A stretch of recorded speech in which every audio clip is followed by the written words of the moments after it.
안녕하세요. 저는 물 좋고 공기 좋은 양평에서 행복한 노후를 즐기고 있는 70대 여자입니다. 자식 덕분에 호강을 하며 살게 되었지만 이전의 삶은 참담하고 처절했어요. 제 사연으로 또래분들과 젊은 분들 모두의 가슴을 올렸으면 하는 마음으로 글을 적어봅니다.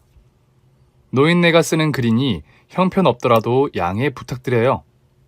저희 나이대에 가난하지 않은 사람을 찾는 게 더 어렵겠죠? 저 역시 아주 가난한 집안에 태어나서 고생을 참 많이 했답니다. 제 나이 20이 되자 부모님은 바로 시집을 보내겠다며 조금 잘 산다는 집이라면 어디든지 선자리를 가지고 오셨어요. 저는 부모님의 명령대로 선자리에 나가서 조신한 모습을 보였고요. 그런데 저와 마음이 맞아서 결혼까지 이어진 인연은 쉽게 나타나지 않았습니다. 21살 때까지 앞마을, 옆마을, 뒷마을까지 저희 집보다 나은 형편의 집 아들이라면 물불 가리지 않고 선자리를 잡아 오셨답니다. 어렸던 저는 딸을 팔아치우는 것 같은 기분이 들어 원망을 많이 했었는데 나중에 엄청나게 멋지고 괜찮은 남자를 만나게 되며 그 생각이 쏙 들어갔습니다. 그이는 저희 마을보다 조금 떨어진 곳에 사는 땅 부잣집 아들이었어요. 외모도 아주 멋졌고 예의도 바르고 말투도 부드러워서 호감이 절로 갔답니다. 그이도 저를 마음에 들었는지 처음 만난 순간부터 저를 집 앞으로 바래다 줄 때까지 입가에서 미소가 떠나질 않았답니다. 그렇게 서로의 마음이 통한 저희 두 사람은 바로 연애를 시작하게 되었고 양가 부모님이 빨리 결혼하라고 보채는 바람에 혼인을 하게 되었답니다. 시댁에 맏며느리로 들어가 시집살이를 시작하게 되었는데 식구로는 정정한 시부모님과 저보다 15살이 어린 시동생이 하나 있었습니다. 시아버지는 무뚝뚝한 성격에 말씀이 거의 없으셔서 속을 잘 알지 못했고 시어머니는 제가 가난한 집안에서 시집 온 데다 살림도 서툴러서 많이 혼을 내셨어요. 넌 집에서 뭘 배우고 온 거니? 그 나이 처먹었으면 기본 살림을 할 줄 알아야 하는 게 정상 아니냐? 어머님, 죄송해요. 저는 집에서 살림보다 밖에 나가 남의 집 밭일하는 날이 더 많아서 모르는 게 많아요. 지금 핑계대는 거냐? 야, 나 때는 말이야. 네 남편을 업고 밭일도 하고 살림도 하고 시동생들 뒷바라지도 하고 시부모님 똥오줌까지 다 받아들였어. 정말요? 대단하세요. 어머님, 앞으로 많이 배우도록 하겠습니다. 으이그 비실비실대는 저 몸뚱아리부터 싹 다 마음에 안 드네. 야, 오늘 밤에 비 온다니까 감자 갈아서 부침개나 해라. 네, 어머님. 시어머니는 제가 조금이라도 쉬는 걸 보기 싫어하셔서 일 하나를 하고 있으면 다음 것을 시키셨답니다. 그렇게 시간이 조금 더 흘러 시집 간 지 1년이 지났을 무렵 시어머니가 손자를 언제 낳느냐고 심하게 보채기 시작하셨습니다. 넌 마음에 안 든다 하니까 애도 못 갖니? 남들 다 아는 임신을 왜 아직까지 못하고 있는 거야? 죄송해요, 어머님. 최선을 다하고 있는데 소식이 없네요. 최대한 빨리 손자를 낳도록 해보겠습니다. 그렇게 대답했더니 시어머니는 눈을 개슴츠레 뜨시며 끔찍한 질문을 하시더군요. 너, 내 아들이랑 한 달에 몇 번이나 부부관계를 허냐? 네? 어머님, 그건... 얼굴이 왜 빨개지냐? 남녀가 짝짓기 하는 건 아주 자연스러운 거야. 네가 애를 못 가지니까 무슨 이유가 있는지 궁금해서 묻는 거라고. 네. 그게 일주일에 서너 번은 하는 것 같아요. 그래? 그럼 부부관계는 문제가 없네. 내 아들은 건강하게 잘 컸으니 문제가 없을 것이고 네가 문제로구나. 너 내 아들 만나기 전에 몇 명의 남자랑 사귀었냐? 밤일을 얼마나 해댔길래 몸뚱아리가 고장이 났냐고. 어머님, 그게 무슨 말씀이세요? 저는 남편이 첫사랑이에요. 남자라고는 그이밖에 만나지 않았습니다. 그걸 내가 어떻게 믿어? 그리고 너 눈웃음 살살 치는 걸 보면 남자의 환장한 년처럼 보인다고. 그러니까 이실직고 해. 네가 손자 못 낳으면 첩을 들여야 하니까. 시어머니는 제 말을 믿지 않는 건 물론이고 1년 안에 아들을 낳지 못하면 첩을 들여서 손자를 낳겠다고 경고하셨습니다. 저는 시어머니 말씀이 너무 무서워서 남편에게 하루빨리 아기를 갖자고 했어요. 이에 남편은 첩을 들이는 일은 결코 없을 테니 걱정하지 말라고 안심시켜 주려고 했답니다. 여보, 자식이야 때가 되면 생기겠지. 우린 아직 젊잖아. 벌써부터 마음의 짐을 짊어지지 말라고. 어머니한테는 내가 잘 말할 테니까 기분 풀어. 어머님 말씀이기도 하지만 저도 빨리 당신 아들을 낳고 싶어요. 그래서 예쁘게 키우고 싶고 인정도 받고 싶다고요. 아이고, 알았어. 전보다 더 열심히 노력해보자. 됐지? 그이는 항상 제 편을 들어주긴 했지만 시어머니 앞에서는 아무 말도 하지 못했습니다. 그 시절 시어머니는 아마 저희 시어머니처럼 보수적이고 무서웠을 거라 생각해요. 어쨌든 제가 계속해서 임신을 하지 못하자 시어머니는 날마다 저를 쥐잡듯이 잡았습니다. 그리고 욕이라는 욕은 하도 많이 들어서 자다가도 욕을 듣는 꿈을 꿔서 매우 힘든 시간을 보냈어요. 제 나이 30에 가까워지도록 아기를 가지지 못하자 시어머니는 남편에게 첩을 들이자며 설득했습니다. 집안 대를 이으려면 당연히 해야 하는 일이라면서 말이죠. 무뚝뚝한 시아버지도 손자를 낳으려면 첩을 들여서라도 낳아야 한다고 하시면서 으름장을 놓으셨습니다.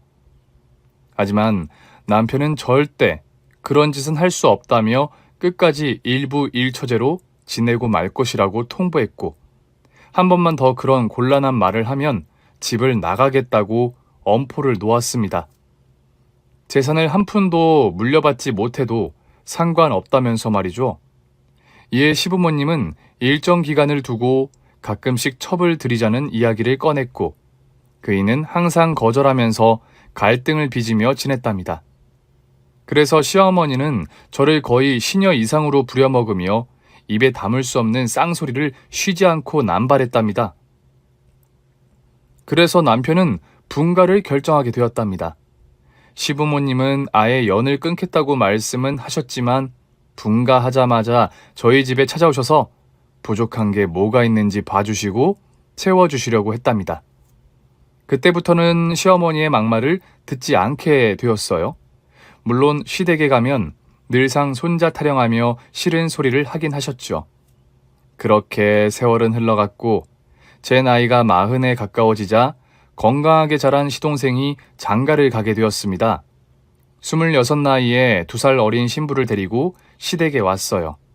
저희 부부도 인사를 하러 가게 되었는데 시어머니 입이 귀에 걸리셨더군요. 얼굴도 예쁘고 애교가 많다는데 그것보다 더 기분 좋은 선물이 있어서 미소가 싱글벙글했답니다. 아이고, 우리 며느리가 식을 올리기도 전에 혼수로 아기를 가졌다고?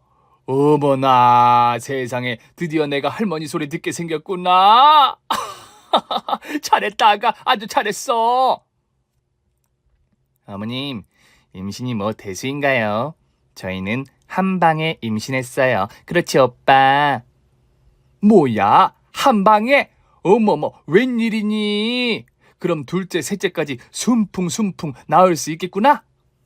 네, 저는 다둥이 엄마가 꿈이에요, 어머님. 아가, 네가 내 한을 풀어주는구나. 누구 때문에 20년 동안 힘들었는데 말이야. 누구요, 어머님? 큰애야. 네 동서가 누구냐고 묻는다. 내가 누구 때문에 20년 동안 애를 기다렸는지 묻는다고. 시어머니는 임신한 동서를 보고 해벌쭉 웃으시다가 저에게 눈을 돌리며 무시무시한 표정을 지었답니다. 그래서 저는 고개를 숙이고 나 죽었소 하는 무표정한 얼굴로 조용히 앉아 있었습니다. 형님, 애기 없어요? 40대면 장성한 아들이 있어야 하는 거 아닌가? 어머, 어떡해, 불쌍한 형님. 그 나이 되도록 애가 없다니. 뭐, 동서? 아무리 어려도 기본 예의는 있어야지. 윗사람한테 그게 무슨 말버릇이야? 네? 저는 그냥 상식적으로 납득이 안 돼서 말한 건데. 어머님, 저 잘못한 거 맞아요? 형님한테 사과해야 하나요? 아이고! 네가 뭘 잘못했다고 사과를 하냐? 야, 큰애 너! 큰일 한 내 며느리한테 왜 시비를 걸어? 얘가 틀린 말을 한 것도 아닌데 왜 승질을 내는 거냐고? 여우 같은 동서는 시어머니를 방패 삼아 저를 저격하더군요. 두 사람이 아주 쿵짝이 잘 맞는 걸 보니 괜히 동서를 건드렸다간 제가 피곤해질 것 같아 그냥 죄송하다 한마디 하고 넘겨버렸답니다. 이후 시댁에서 동서를 마주치면 항상 손가락 하나 까딱하지 않고 잘 놀았답니다. 한참 나이가 위인 저에게 심부름도 자연스럽게 시키면서 말이죠. 형님, 수박 좀 썰어와요. 껍데기 다 까서 깍두기처럼 먹기 좋게 가져와요. 동서는 손이 없어 발이 없어? 주둥이만 있는 거야? 네가 직접 잘라 먹어. 형님, 또 화나셨나 보네. 어머님, 제가 수박 썰어달라는 게 욕먹을 짓인가요? 역시나 이번에도 시어머니를 이용해서 제 속을 긁었습니다. 야, 임산부가 먹고 싶다는데 좀 가져다 주면 덧나냐? 에휴, 지가 임신을 해봤어야 알지. 됐다, 내가 썰어다 주마. 윗사람이 너는 자빠져 쉬거라. 어머님, 동서를 너무 애기처럼 대하시는 거 아니에요? 그리고 어머님이 저를 깎아내리니까 동서가 기고만장한 거 아니에요. 아무리 제가 애를 못 낳은 미운 며느리여도 어머님 맏며느리예요. 시집살이도 할 만큼 했고 고생도 많이 했다고요. 이젠 저를 좀 존중해 주시면 안 돼요? 최소한 동서 앞에서는 사람 대우를 해달라고요. 아이고, 무서워라. 우리 맏며느님께서 화가 단단히 나셨구만. 그래, 이 시애미가 죽을 죄를 지었다. 정말 잘못했다고. 앞으로는 네가 내 시어머니 해라. 날 부려먹으라고. 시어머니는 20년을 봐왔는데도 아직도 제가 싫으신 모양이었습니다. 저는 오만정이 떨어져서 남편에게 다시는 시댁에 가지 않겠다고 선언해버렸답니다. 그이는 그동안 제가 어떻게 살아왔는지 알기 때문에 제 의사를 존중해 주어서 시댁과 일절 연락도 하지 않고 지냈답니다. 남편은 중간에서 아무것도 하지 못한 게 큰 잘못이라며 저에게 진심 어린 사과를 해주었어요. 그이가 만약 무뚝뚝한 시아버지처럼 가만히 보고만 있거나 시어머니의 성격 그대로 저를 무시했더라면 아마 진작에 이혼했거나 야반도주를 했을 겁니다. 시부모님과 시동생 내외를 1년 가까이 만나지 않고 지냈어요. 남편이 뒤에서 연락을 하는 것 같기는 한데 그걸 가지고는 뭐라 하지 않았답니다. 저 때문에 천륜을 끊게 할 수는 없었으니 서로 모른 척하며 지냈죠. 그러던 어느 날 시댁에 큰 사건이 터졌습니다. 시부모님이 땅을 모두 팔고 재개발 투자를 하셨는데 업자가 수많은 투자자들의 돈을 가지고 해외로 튀었다는 겁니다. 잡을 방법도 없고 잡는다고 해도 돈을 다른 곳에 빼돌려서 찾기 어려울 거라고 했죠. 시부모님은 경찰서에 여러 번 찾아가서 하소연을 해봤지만 돌아오는 건 기다리라는 말뿐이었대요. 그래서 큰 충격을 받은 시아버지는 하루하루 술로 보내시다가 길에서 잠이 드셨는데 그대로 객사하고 말았습니다. 또 시어머니는 식도암에 걸리셔서 위험한 상황에 처했답니다. 저에게 함부로 말하고 원망도 했던 사람이 그렇게 무너지는 걸 보았을 땐 솔직히 속이 시원할 줄 알았는데 전혀 아니었습니다. 시아버지를 잃은 것도 모자라 암으로 병원에 입원해 피죽도 못 드시는 시어머니를 보게 되니 가슴이 무너져 내렸어요. 어찌나 슬프고 아프던지 시어머니가 느끼는 고통을 절반으로 나누고 싶은 마음까지 들었습니다. 그리고 남편에게 시댁의 발길을 끊자고 했던 게 너무 부끄럽고 한심하게 느껴졌답니다. 그이와 병원에 입원한 시어머니를 찾아갔더니 기운 없는 목소리로 저를 부르는데 미안해하는 마음이 드러나 보였습니다. 큰애 왔구나. 우리 맏며느리. 이 못난 시애미를 만나 고생은 고생대로 하고 욕은 욕대로 먹었는데 이렇게 찾아와 주었구나.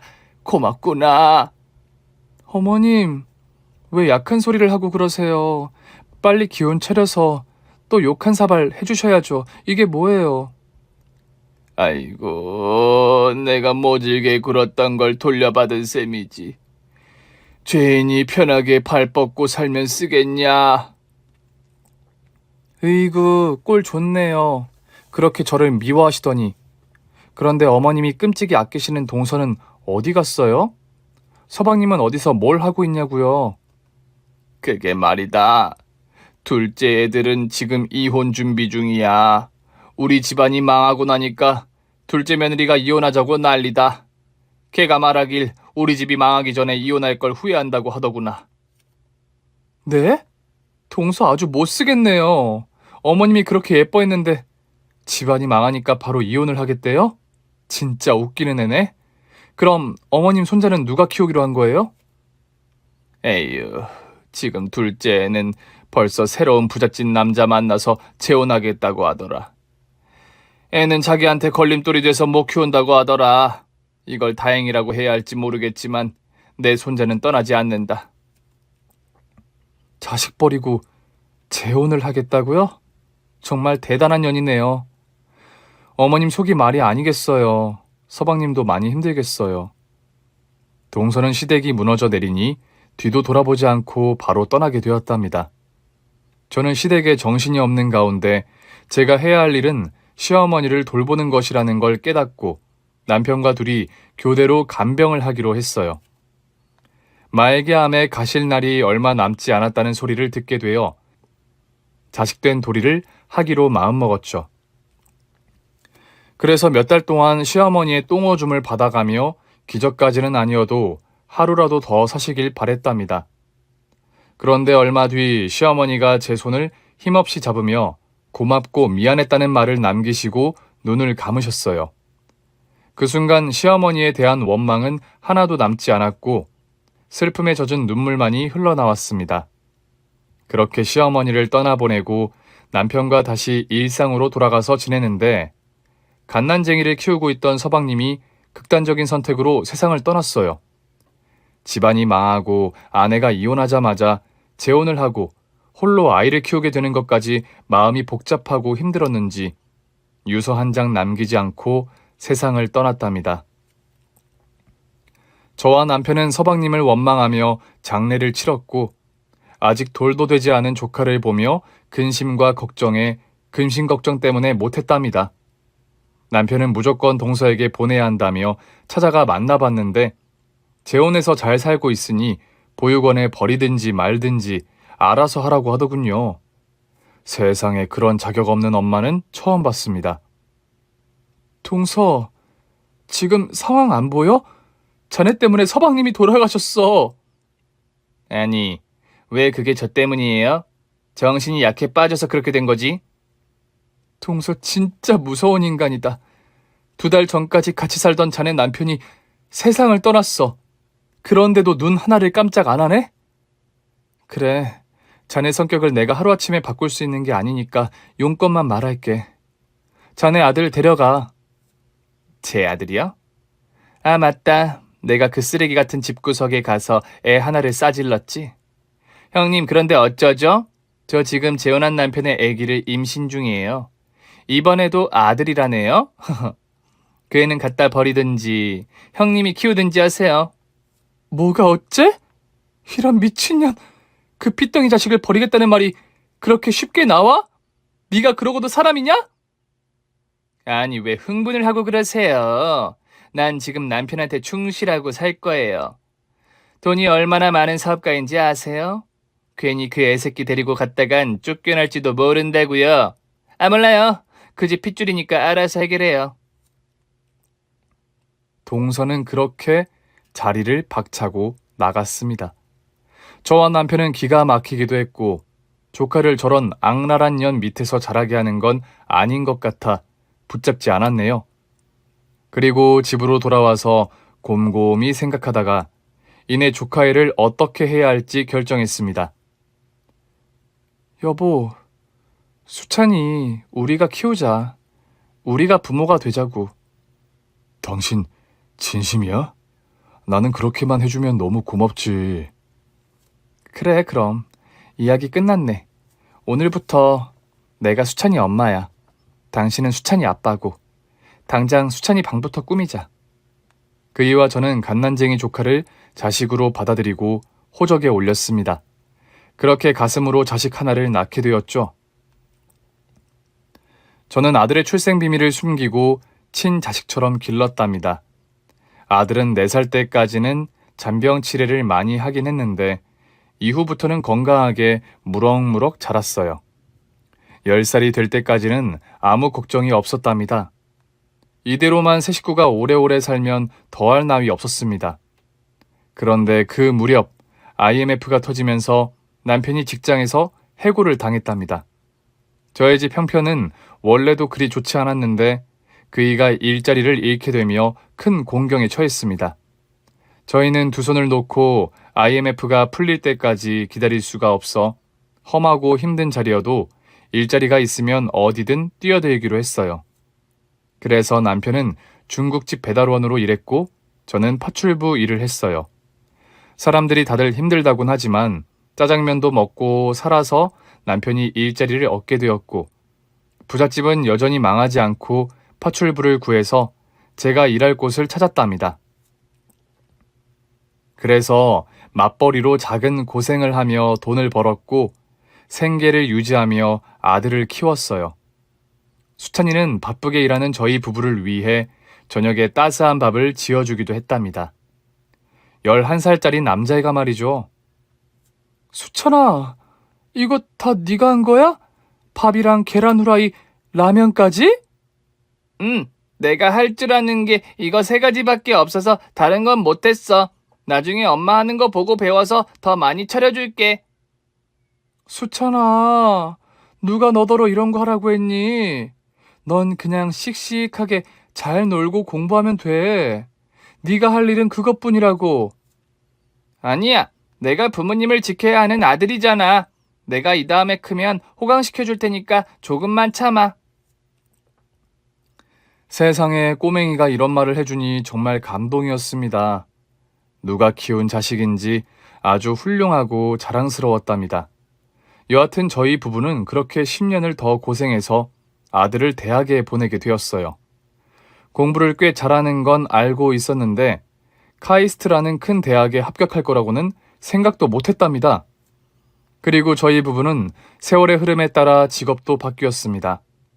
남편은 고소득이 가능한 택배기사를 시작하였고 저는 정수기 필터 교체를 해주는 코디네이터로 일했습니다. 아들이 똑똑하고 훌륭하게 컸으니 나중에 조금이라도 도움을 주려면 앞으로 7순이 되기까지 20년은 더 고생을 하기로 했답니다.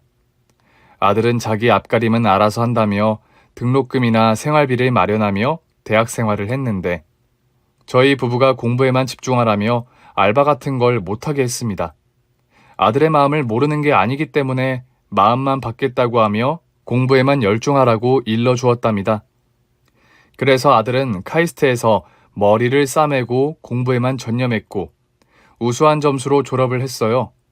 이에 저희 부부는 이제 아들 미래가 탄탄대로라고 생각하며 걱정을 내려두었습니다. 그런데 아들 레미는 취직이 아닌 1인 사업을 하겠다고 하더군요. 자기가 개발하는 기계가 있는데 그것으로 떼돈을 벌겠다면서 말이죠. 그간 아들의 행동을 보면 믿지 못할 이유가 없었고 도움을 주지 않을 이유 또한 없었습니다.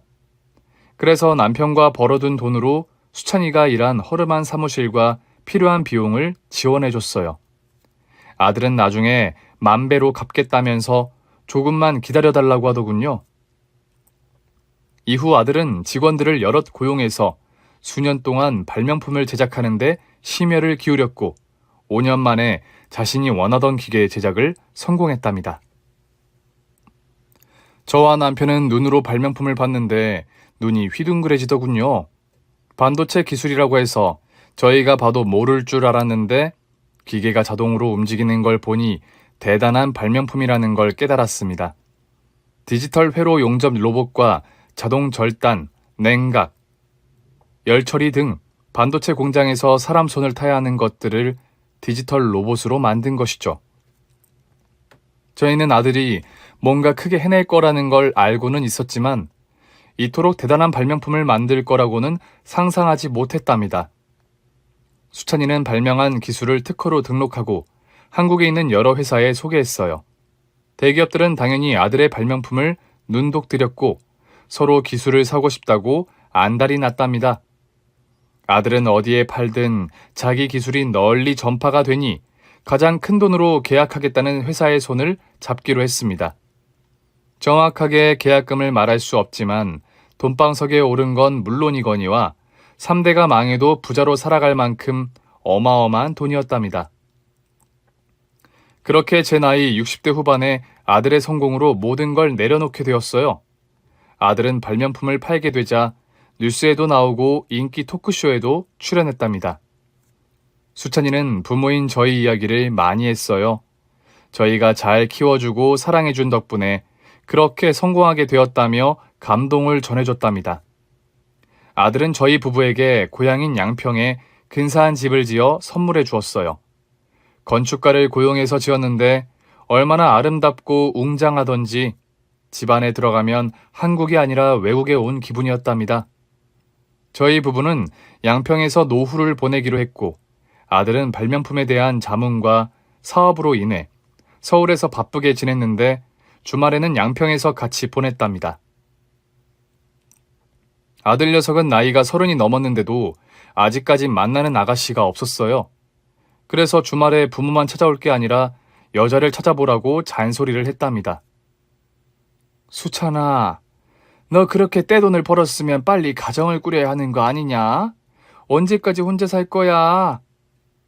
엄마, 내 이상형이 엄마 같은 사람인데 쉽게 찾아지겠어? 야, 이 녀석아, 나 같은 여자를 찾으려면 지구 한 바퀴를 돌아도 없어. 그냥 눈을 낮춰. 하여튼 말을 못해요. 알았어. 좋은 여자 생기면 제일 먼저 부모님한테 보여드릴게. 그래, 얼굴만 반반한 여자 만나지 말고 속을 보고 만나. 착한 사람을 만나라고. 알았다니까. 지금 내 앞에 줄 서는 여자가 많으니까 차례대로 만나보고 제일 괜찮은 여자를 만날게. 됐지? 아들은 그렇게 말하면서도 여자에게 관심이 없었습니다. 일과 부모밖에 모르는 고집쟁이였답니다. 그러던 어느 여름날, 비가 억수처럼 쏟아지고 있었고 길에는 사람 하나 보이지 않았습니다. 비가 땅을 세게 때리다 보니 누가 집 대문에 돌을 던지는 소리처럼 들렸어요. 그런데 진짜로 누군가 저희 집 창문으로 돌을 던져서 남편과 제가 깜짝 놀랐습니다. 그이가 바로 창가로 다가가 돌 던진 주인을 보더니 인상을 찌푸리더군요. 여보, 누구야? 누가 돌을 던진 거야? 그게 저 미친년이 왜 나타난 거지? 여보, 문제가 하나 생겼어. 누군데 그래? 내가 한번 볼게. 저는 창밖에 서서 우산을 쓰고 담배를 피우고 있는 여자를 내려다 보았습니다. 누군지 잘 보이지 않아 창문을 열었어요. 그러자 우산을 쓴 여자가 담배 연기로 도넛을 만들며 말하더군요. 형님, 아주버님, 오랜만이에요. 동서? 네가 여길 왜 와? 무슨 일로 온 거야? 비가 존나게 내리는데 여기서 말해요? 문 좀 열어줘요. 나도 이런 대저택에 사는 게 꿈이었는데 두 분이 나 대신 여기서 살게 됐네요. 빨랑 문 열어요. 저와 남편은 일단 문을 열어 집 안으로 들였습니다. 이윽고 집안을 한 바퀴 돌며 동서가 감탄사를 자아냈습니다. 와, 예상한 것보다 훨씬 더 고급지네? 호텔보다 더 좋다. 야, 이게 다 내 아들이 벌어서 마련해 준 거야. 쥐기네. 동서, 말 조심해. 수찬이는 내 아들이야. 그래요, 알아요. 내가 싸지른 애를 형님이 키우신 거죠. 형님 왜 이렇게 진지하세요? 긴장 풀어요. 수찬이 안 뺏어가요. 지금 뭐 하자는 거야? 실없는 소리 할 거면 그냥 나가. 오랜만에 봤는데 커피 한 잔도 안 줘요? 주방에 보니까 고급 커피 머신기가 있던데 일단 커피부터 줘요. 그 다음에 내 용건을 말할게요. 저는 당장 동서를 내쫓고 싶었지만 일단 말은 듣고 내보내기로 했습니다. 그냥 보냈다간 찝찝하게 지낼 것 같았으니까요. 잠시 후 커피 한 잔을 줬더니 맛을 음미하면서 처먹더군요. 맛지기네. 형님, 저 다방에서 마담으로 일하고 있는데 이렇게 맛있는 커피는 처음이에요. 다방? 왜? 돈 많은 새 남편이랑 살림 차리고 잘 사는 줄 알았더니 실패한 거냐? 사적인 이야기이긴 한데 그렇게 됐어요. 그이가 사업에 실패해서 극단적인 선택을 했거든요. 이후에 그의 아들을 보육원에 버리고 혼자 전전긍긍하면서 팔자 고치려고 해봤는데 나이가 들어서 그런지 돈 많은 남자가 꼬이질 않더라고요. 그래서 다방 차려서 돈 많은 논팽이 물려고 노력하면서 살고 있어요. 새 남편도 세상을 떠났다고? 동서는 참 대단하네. 남편 둘을 잡아먹는 것도 모자라 자식 둘을 아무렇지 않게 버리니 말이야. 짐승 새끼도 자네처럼 하진 않아. 이야, 형님. 나 보니까 욕이 절로 나오시나 봐. 그래요? 욕 몇 마디 못 들어주겠습니까? 실컷 하세요. 그런데 말이에요. 수찬이가 그렇게 성공했으면 내 몫을 갖다 줘야 하는 거 아니에요? 내가 안 낳았으면 형님이 키울 수나 있겠어요? 형님 불임이잖아요. 역시 돈이었구나. 내 아들이 텔레비전에 나올 정도로 성공했으니까 한몫 땡기시겠다. 그런데 어쩌지? 너 같은 년한테는 10원 한 장도 줄 마음이 없거든.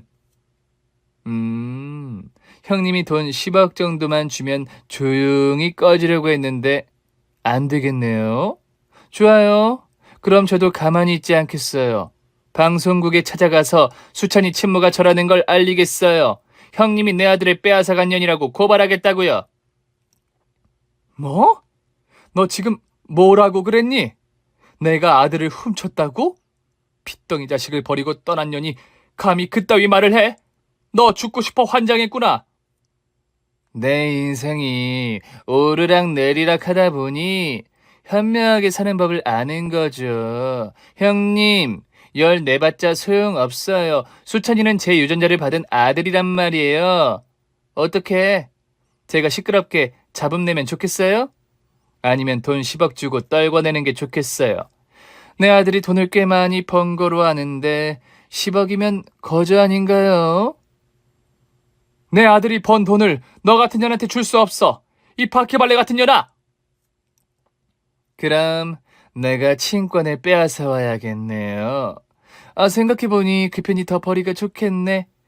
수찬이 재산이 어마어마하다고 하니까 이제라도 엄마 노릇하면서 호강해야겠네요.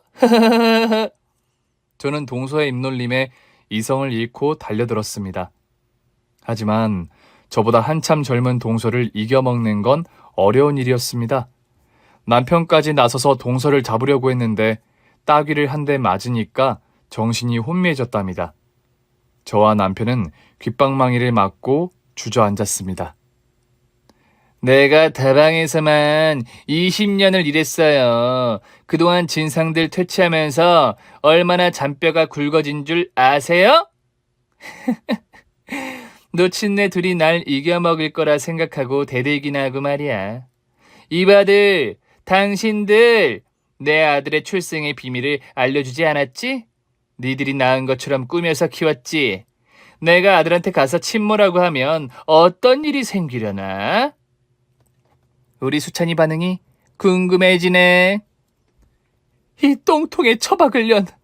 네 더러운 주둥이에 내 아들 이름 올리지 마! 저는 온 힘을 다해 몸을 일으켜 동서의 머리채를 잡으려고 해봤는데 도리어 제가 머리채를 잡히고 말았습니다. 그리고 연속으로 날아오는 따귀를 피하지 못하고 모두 맞아버렸답니다.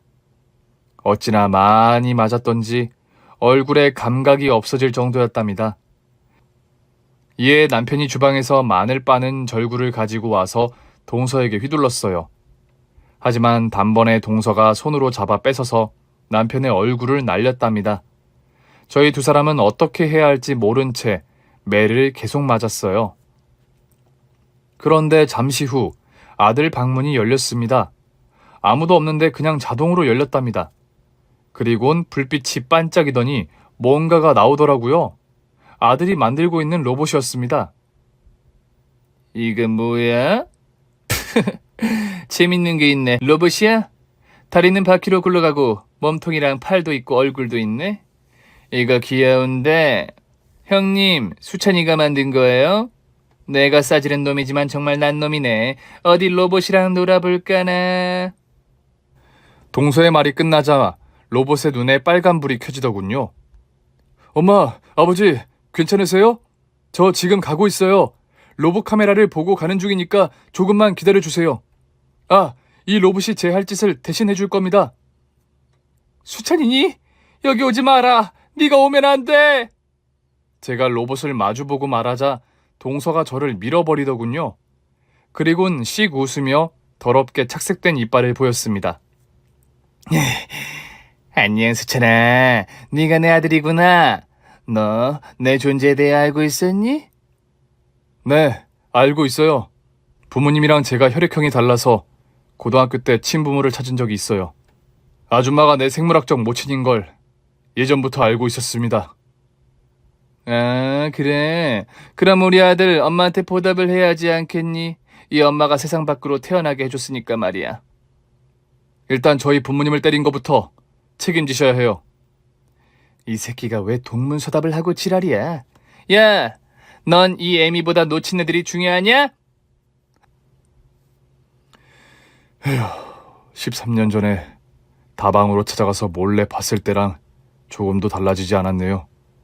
그럼 지금부터 제 로봇이 대신 벌을 줄 겁니다. 각오하시는 게 좋을 거예요. 이 새끼가 뭐라는 거야? 이깟 고철덩어리가 뭘 준다고? 이윽고 로봇의 양팔이 길게 퍼지더니 동서를 향해 트위스트를 하며 쌍싸대기를 날렸습니다. 철로 만든 로봇이라 그런지 두 방 만에 동서가 바닥에 쓰러졌습니다. 그리고 로봇이 손이 주먹을 쥐더니 자빠져 있는 동서의 면상을 뿅망치 때리듯이 마구잡이로 내리쳤습니다. 뿡! 내 이빨, 내 코, 어머, 내 실리콘 가슴. 야, 이 고철덩어리 그만 못해. 자식이라는 새끼가 감히 엄마를 때려. 너 가만 안 둬. 네 로봇은 물론이고 네 애미를 죽쳐버리겠어. 그리고 네 놈의 과거를 밝혀서 좆되게 해주겠어.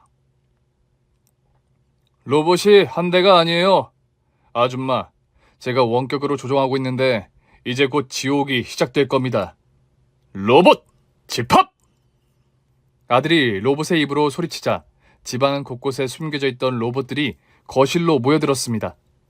그러자 동서가 벌떡 일어나더니 로봇 한 대를 발로 찼는데 도리어 자기 발만 다치고 말았답니다.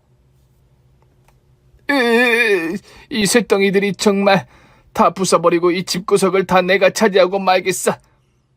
일동 차렷! 못생긴 아줌마를 향해 싸대기 장전! 그러자 로봇 열대가 양팔을 뒤로 젖혔습니다. 벌써! 아들의 목소리에 로봇팔이 눈에 보이지 않을 만큼 빠르도록 동서의 뺨과 머리통, 몸을 사정없이 날렸습니다. 동서 면상은 만신창이가 되었고 몸도 얼마나 많이 맞았던지 아프다는 소리도 못 내더군요. 자, 다들 인디언 밥 장전 발사! 로봇들은 자빠져 있던 동서의 등에 인디언 밥을 따따따따따 하며 날렸습니다. 동서는 하얀 개거품을 물고 실신하고 말았죠. 그리곤 로봇들이 동서를 사방으로 둘러싸고 도망 못 가게 가둬버렸습니다. 저와 남편은 로봇의 존재를 그날 처음 알게 되어서 아들 목소리를 내는 로봇에게 물었습니다. 수찬아, 이게 다 뭐니? 너 언제 집에다 이런 로봇들을 숨겨둔 거야? 이 로봇들 경호원 로봇으로 제작한 것들이에요. 혹시나 해서 집에 숨겨두었어요. 엄마 아버지 많이 다치셨죠? 이제 곧 구급차가 갈 거예요. 경찰도 가고 있고요. 저도 거의 다 왔으니까 조금 있다가 봬요. 수찬아, 우리가 친부모가 아닌 걸 알았었니? 아, 네. 혈액형이 다르니까 궁금해서 조금 알아봤었죠. 근데 상관없어요.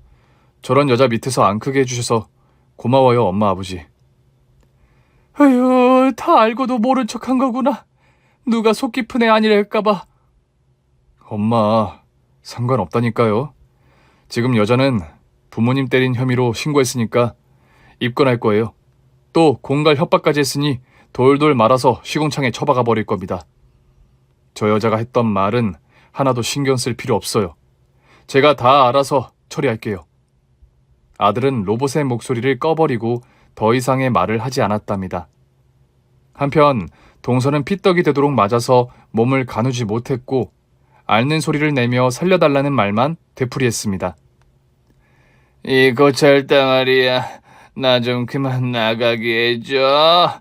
형님, 아주버님, 저 좀 내보내줘요. 돈 달라는 소리 안 할게요. 아니, 치료비만 한 3억 주세요. 그거 먹고 떨어질 테니까. 3억 같은 소리 하네. 너한테는 30원도 아까워, 이 나쁜 년아. 수찬이를 가지고 장사를 하려고 들었지? 그 대가로 너는 공갈 협박, 우릴 때린 혐의로 경찰에 넘길 거야. 내 아들이 사회적으로 힘이 있는 아이인 걸 알지? 너 친모라고 밝혀도 눈 하나 깜짝 안 해. 오히려 내 아들을 버린 너를 널리 알려서 쌍욕을 먹게 해주겠어. 이러면 나가리인데 젠장 내가 완패했네. 저리 비켜, 이 고철덩어리야. 난 나가야 해. 오늘 다방 가서 김씨 영감이라도 꼬셔야 한다고. 꺼지란 말이야. 로봇들은 조금도 틈을 주지 않았고 동서를 둥글게 감싼 채로 멈춰 있었습니다. 무게가 엄청 무겁고 단단해서 꿈쩍도 할 수 없었죠. 20분 정도 지나자 구급차가 도착했고 이어서 경찰이 도착했답니다. 그리곤 아들이 와서 상황 설명을 해주고 로봇에 장착된 저장 영상을 틀어서 보여줬어요. 동서가 저와 남편에게 협박하는 것과 매질하는 걸 말이죠. 그러자 경찰들은 동서에게 수갑을 채우고 저희 부부와 구급차를 타게 되었습니다. 이윽고 병원에 도착해 치료를 받고 병실에 나란히 눕게 되었는데 팔다리에 깁스를 한 동서가 제 아들에게 말을 걸었답니다. 아이고, 나 죽네. 수찬아, 이리 와봐. 내 새끼 얼굴 좀 보자. 엄마가 널 얼마나 그리워한 줄 아니? 그리워했다고? 당신이 어떤 사람인지 적나라하게 보여줬으면서 보고 싶었다고? 그렇게 말하지 마. 이 엄마는 널 한순간도 잊은 적이 없다. 아들아, 너를 키워준 부모한테 고소 취하해달라고 좀 해줘. 나 사실 빌린 돈 안 갚아서 사기 혐의로 집행유예 중이야. 지금 재판받으면 감옥살이를 해야 한단 말이야. 나도 알고 있어. 당신에 대한 정보는 다 가지고 있다고. 내가 한번 읊어줄까? 이름 우라진, 나이 56세, 첫 번째 결혼한 남편, 극단적 선택으로 사망. 두 번째 결혼한 남편 역시 극단적 선택. 그리고 슬아 아들을 부잣집에 입양 보내면서 돈 받아먹음. 세 번째 70살 먹은 남편과 재혼 후 복상사로 보냄. 네 번째는 유부남과 동거 중 상간녀 소송을 당해 주민등록 말소 후 잠적. 그리고 사기 전과 2범, 무단 취식 7회, 노상방뇨 23회 등등. 엄청나게 더럽고 추악하게 살아온 여자지. 작년에는 다방 단골 손님과 그 짓을 하고 몰래 촬영해서 돈을 갈취했지. 제 아들이 말하는 동서의 짓거리를 모두 듣자 경악했습니다. 생각했던 이상으로 개 쓰레기더라고요. 세상에 이런 년이 배 아파 낳은 자식이 올바르게 커준 게 어찌나 고맙던지. 다시금 아들이 자랑스러웠습니다. 제 아들에게 친모 드립을 하며 처벌을 피하고 돈 좀 뜯어내려다가 말짱 도루묵이 된 걸 알게 된 동서는 표정을 바꾸며 쌍욕을 퍼붓더군요. 이 개오로 자식을 봤나? 넌 새끼야. 애미가 어떻게 사는지 알았으면 진작 와서 좀 도와주고 그래야 할 거 아니야. 이 쌍놈의 자식이 꼭 쪼다 같은 지혜비를 빼다 박았네. 이놈아, 다 필요 없고 나 돈이나 해줘. 고소도 취하고 내가 니놈 인생을 쪽내게 두고 싶지 않으면 돈 내놓으란 말이야. 내 인생을 쪽낸다고? 아줌마가 어떻게? 이봐요, 아줌마. 누가 요즘 자식 버린 친모 편을 들겠어? 돌이나 안 맞으면 다행이지. 여하튼 당신은 바로 구치소로 수감될 거야. 내가 여지까지 탈탈 털어서 깜빵에서 벽에 똥칠하고 살게 해줄게. 아, 청주 교도소가 제일 빡세고 힘들다고 하니까 그리로 보내줄게. 내가 상위 0.01%인 자산가인 거 알지? 돈과 인맥으로 안 되는 게 없다고. 그럼 잘 가라, 이 망할려나. 아들은 동서에게 막말을 실컷 하고 동서 얼굴에 가래침을 뱉었습니다. 팔다리에 깁스한 동서는 얼굴을 흔들며 침을 흘려버리려고 했지만 오히려 낯바닥에 로션 바르듯이 가래침을 칠했답니다. 그리고 경찰이 들어와서 동서를 휠체어에 태웠습니다. 감옥에도 병원이 있다면서 앞으로 치료는 거기서 받으라며 잡아 끌었습니다. 이건 놔! 수찬아, 형님, 아주버님, 내가 잘못했어요. 괜히 나타나서 몹쓸 짓 한 거 사과할게요. 나 좀 살려줘요. 돈 달라고 한 게 이렇게 큰 죄예요? 먹고 살기 긴박해서 그런 거잖아요! 아줌마, 아까 읊지 않은 당신이 한 짓이 있는데 말해줄까? 도박으로 1억 탕진. 너 같은 년은 돈을 해줘봤자 도박이나 술 처먹는 데다 쓰겠지. 내가 당신 아들로 자라지 않은 게 천운이야. 내가 우리 부모님 밑에서 자라게 해줘서 고맙다. 그럼 잘 가. 멀리 안 나갈게. 이 호로 자식아! 나중 애미를 이렇게 보내버리겠다고? 너 가만 안 둬. 내가 감옥에 가서 언론에 다 알릴 거야. 패륜 새끼라고 전파할 거란 말이야. 내 인생은 왜 이 모양이야. 끝까지 개탄스럽네, 이 개잡것들. 모두 복수해 줄 테니까 기다리고 있어라. 경찰이 하도 시끄러웠는지 입에 마스크를 씌우더군요. 그리곤 경찰서로 끌려갔답니다. 동서는 집행유예 기간에 범죄를 저지른 거라 괘씸죄가 붙어서 길게 감옥 생활을 하게 되었어요. 그런데 동서는 매주 저희 부부와 수찬이에게 편지를 보내고 있답니다. 사식을 넣어달라거나 영치금을 달라는 글을 써서 보내오는데 정말이지 한결같은 년이었네요. 물론 저희는 모든 편지를 불태워버렸답니다. 이후에 저와 남편은 양평에서 계속 살게 되었고 아들은 잠시 미국에 다녀왔어요. 동서를 만신창이로 만든 경호 로봇을 계약하려고 말이죠. 한국에서는 조금 위험하게 봤는지 계약을 꺼려서 미국의 기술을 팔고 왔답니다. 그래서 더한 부를 누리게 되었고 미국 뉴스에도 출연했어요. 아들은 보면 볼수록 대단하기만 합니다. 앞으로 더 놀라운 발명품을 만들 텐데 또 좋은 소식이 있으면 사연을 보내드릴게요. 지금은 아들에게 결혼하라는 잔소리는 안 합니다. 그냥 건강하게만 살고 저희 부부와 계속해서 천륜으로 이어지기만 해도 감사한 일이니까요. 그럼 여기서 글을 줄입니다. 끝까지 경청해주신 분들께 심심한 인사를 드립니다.